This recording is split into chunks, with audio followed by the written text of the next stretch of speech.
Harap. Siya nagbenta nila. Dapat magbuwasan natin yung extra royalty. Once again, King Catholic tradition symbolizes couples unity in shared life, future together as one. And after the slice of cake, you get a piece of plate.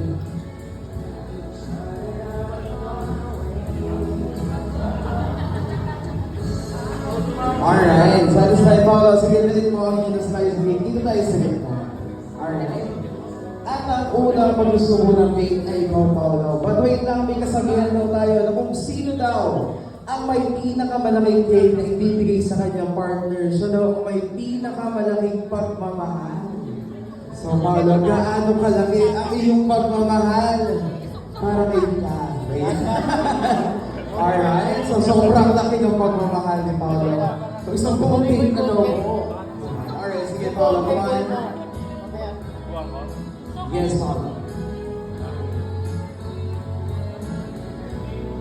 Alright, there you have it. Palakpakan naman po natin si Paolo. And Kat, it's your turn. Gaano kalaki ang iyong pagmamahal para kay Paolo? Ayan, alright. So talagang gusto na nila ibigay sa isa't isa yung isang buong cake. Alright, there you have it. Palakpakan naman po natin ang ating elements para po sa kanilang cake cutting tradition. Alright? So at this time, para lalong mas tumami sa mga cake sa bibig, gusto naman dyan. Yes! Alright, ayan, nagre-request. Come on! Yes! Come on!